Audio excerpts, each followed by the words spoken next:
Well, let's see if we can get some grassroots chutzpah going here. I use the phrase vote with your feet. What John and I would like to do is share with you 10 different ways that we think we can vote with our feet in America. 10 different ways that we can get engaged as citizens other than just waiting for that day in November. And are you ready to explore with us? Cool. So the first way is the Bridge Alliance.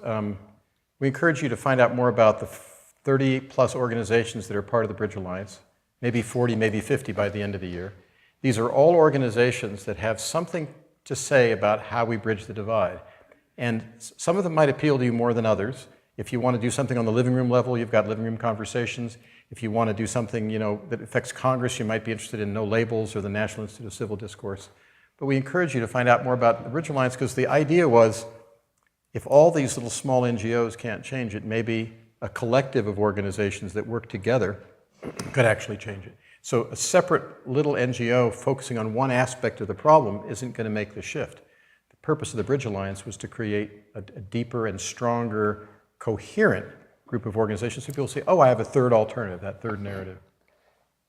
So what I like to call what we did at Gold Lake and during that era with Reuniting America, I call Transpartisan 1.0. And I'm calling what we're beginning to do with the Bridge Alliance Transpartisan 2.0. And when we bring off what we're looking at doing next summer, we may enter Transpartisan 3.0. But what's exciting about the Bridge Alliance really is this range of what's going on in a field in this country that really doesn't have a name yet. We like the word transpartisan, other people like the word cross-partisan, but whatever it is, there's a field, almost like the environmental field before it had a name, it's going to get named. And it's so much more robust and so much more exciting than most of us know about. Some of us with gray hair can tell some of you without gray hair that there was a time when there was no environmental movement. There were a lot of people who cared about different things, but it hadn't cohered into something called the environmental movement. Today, you can't really run for office without addressing the environment in some way. You do environmental impact statements. The environment's part of our life. We're hoping that by the time some of the younger people in this audience are our age, there'll be a transpartisan movement that says, we've got to look at the relationship about how this is going to work between parties. A lot sooner. Yes, a lot sooner. May it be so. Okay. And because we'd like to do it sooner, we're trying to do something in 2016 called the Citizen Summit, which is to create a format for a third convention. We'd like to see a convention that celebrates the Americans who work together. In Cleveland and Philadelphia, they're going to celebrate the Democrats and the Republicans. We'd like to celebrate the people who work together, and we're looking for a city or cities that will commit themselves to hosting a major event in September 2016 that would actually celebrate the fact that we know how to work together. And many of our partner organizations are interested in seeing that happen. And one of the reasons the Citizen Summit came up as a strategy for those of us who have been working in this field for a while was how do we take what we know is out there, how do we take it to scale? How can we really introduce to the country what's going on that many in the country don't know about? And how can we highlight those who are really putting country before party? Right. And that's the intention. Along with showcasing the organizations of the Bridge Alliance, bringing this third narrative into the country, and really activating this transpartisan constituency, which we all know is out there. And our task, and I think all of our task, is to bring that together. We're working closely with an event producer who produced the U.S. Conference of Mayors in San Francisco, their annual meeting, and we're talking to one of the former presidents of the U.S. Conference of Mayors, and we're betting on the fact that mayors who have to bring Democrats and Republicans together in cities around the country might step forward and say, we'd like to spearhead this. And by the way, we're very happy to share this slideshow with folks. So give us a card if you want it, we'll send it to you. We're also asking ourselves, what other institutions in our culture are transpartisan? And one of the answers we came up with when we were in Kansas City was the American Library Association. Libraries are supposed to be transpartisan. You don't walk into a library and think, well, I'm a Republican, this is my place, or I'm a Democrat, this is my place. We associate libraries, public libraries, with a place to learn and a place where people can come together. So one of the things we're doing is exploring the possibility of putting together a transpartisan bookshelf and to develop an interest in the libraries in America, putting that bookshelf front and center in the library, and for libraries to actually promote all the great books that are about bridging the divides, There's a couple listed there, but amongst the colleagues we have in the Bridge Alliance, we have 20 or 30 major authors. So we're developing a speakers bureau and possibly a bookshelf, trying to put speakers out on the hustings and get libraries to say, we want to champion this bridge building ethos, rather than simply having out there front the book on the left and the book on the right, which usually are the best sellers. How do we get the books that are about the bridge crossing to get a little more energy and excitement, and not trying to deify a single author with a single point of view, but really showing that there's a whole host of people and a whole host of methods out there that can work. And another piece we're looking at doing with this Speakers Bureau is also to have it be a kind of a media bureau where media will come to these speakers for a different point of view than they usually get from liberal and conservative commentators. But I do want to mention one book title because it's been my favorite since I heard it.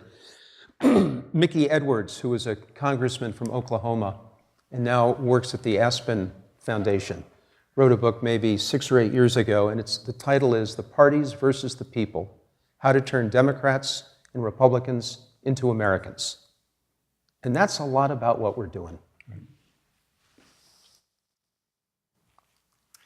Yeah, I've already mentioned my book, so I won't say more except to say that I'm one of those authors on the bookshelf, and I'm really committed in 2016 not to becoming just an author selling his book, but really to what I've done in the book is I've described these 40 different organizations in great detail, and I'm really wanting those organizations to be seen as a field. I really want to see the books collectively bring a consciousness.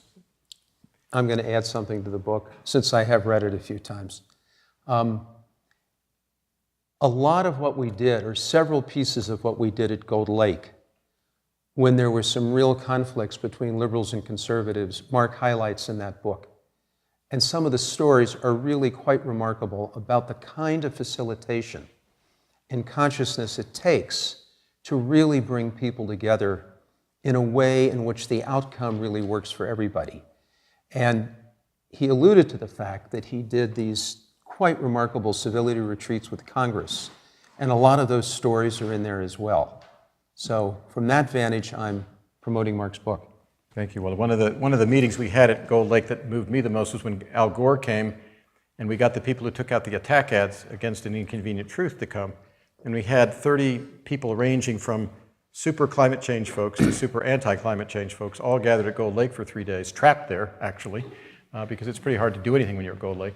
And it was fascinating to watch Gore and his climate change folks and these virulently anti-climate change folks from the Competitive Enterprise Institute, watch them actually cohabit for 3 days and actually start to learn from each other. And by the end, Gore had realized that the way he talks about climate change was pushing away the right.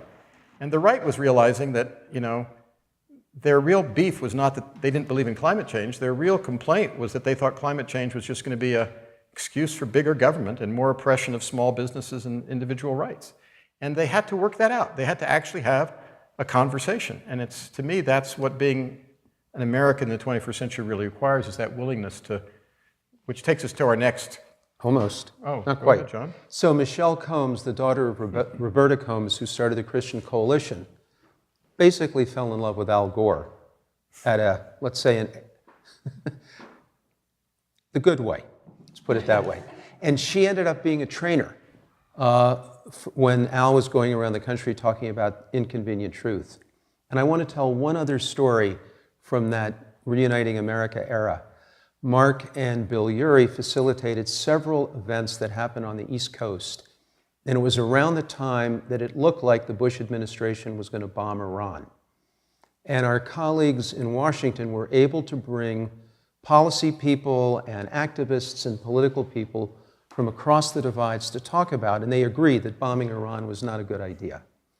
And liberals and conservatives, they ended up having a pathway to the White House and a pathway to the heads of state in Iran. And as we like to say, you can't prove the negative.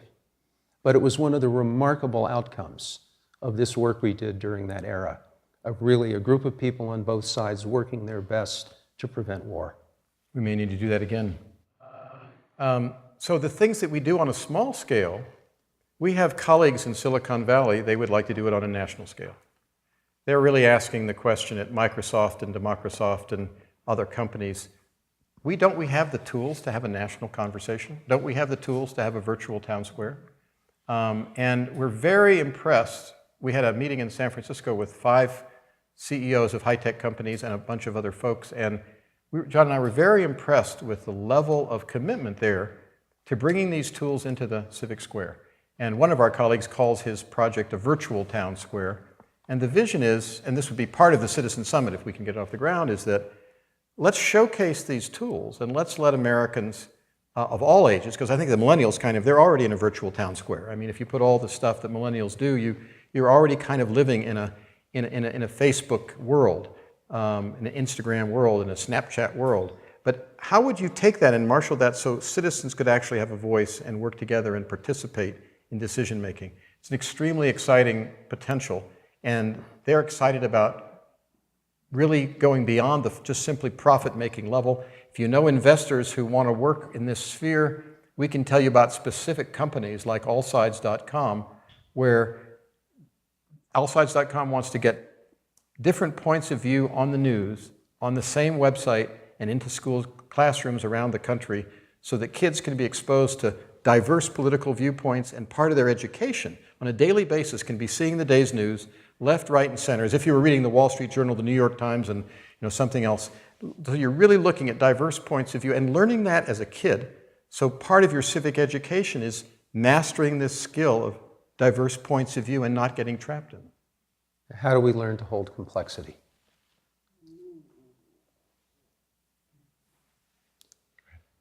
One of the exciting pieces for us in Kansas City was how excited the local public television station was in working with us, whether or not we do the Citizen Summit.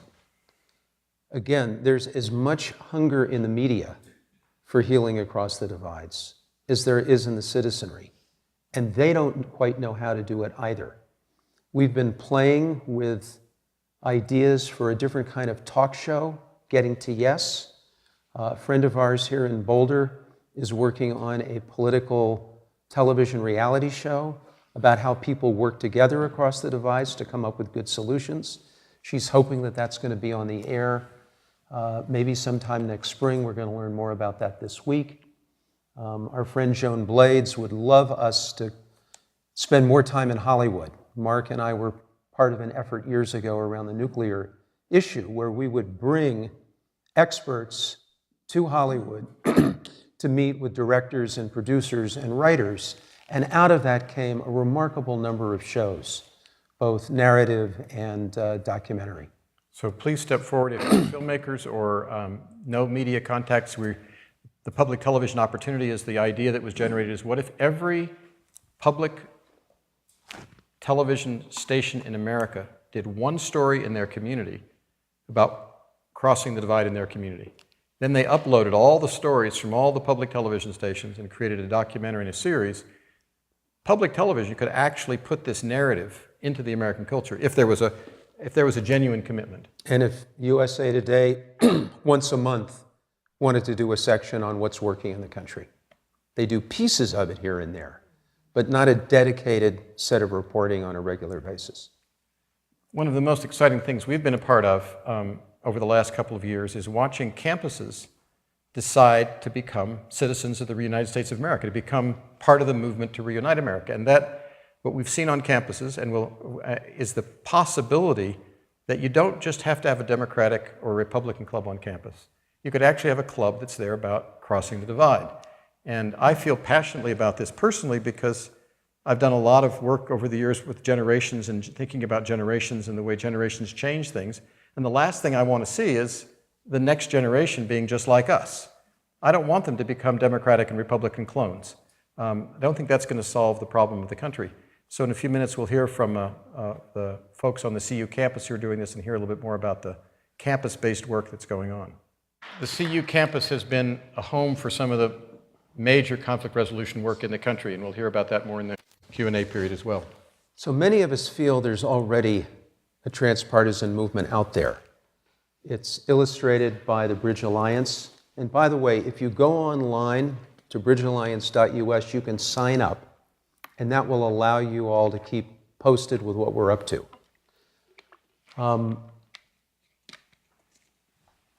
we've had the privilege of what Cortland is going to get to do, of traveling around the country and meeting leaders of organizations, some of which are 2 or 3 years old, some of which have been around for a long time, all of whom are looking at how do we make democracy work.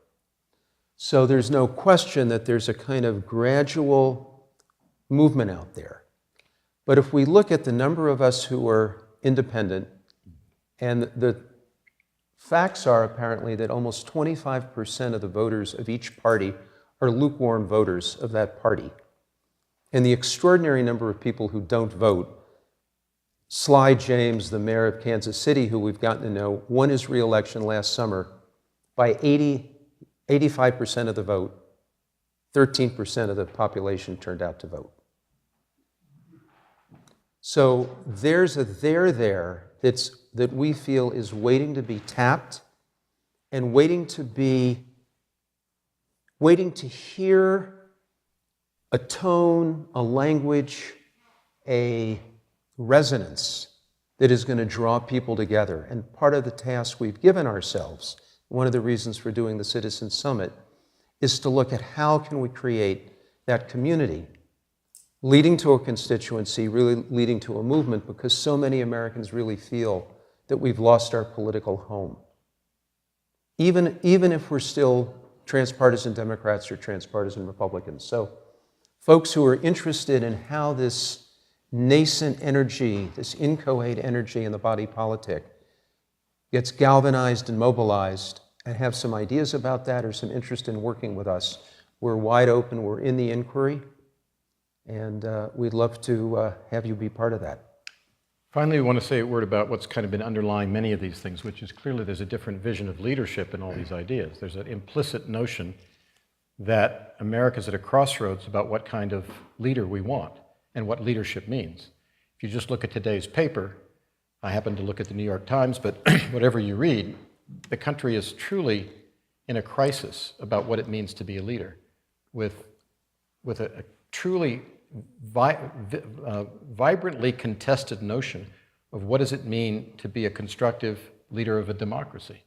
And so we're considering putting together a leadership institute that would actually explore this, not just in the narrow political sense, but what does it mean to be a leader who crosses divides? And how do we promote that sense of leadership in the culture as a whole?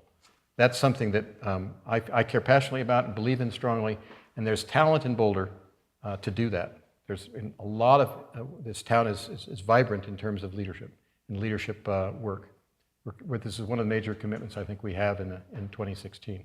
One of the colleagues we're working with is very interested in, probably next summer, is to do some online leadership programs in this area. And again, we're happy to talk more about that to folks who are interested in this area. So these are 10 different ways of being involved, and we'd like to kind of shift from presentation to discussion and find out how do you react to these, which of these intrigue you, what are some of the challenges we face. Just have a really enjoyable focus group. Thank you for listening to us through this 3-part harmony. It's been a pleasure being with you. Thank you.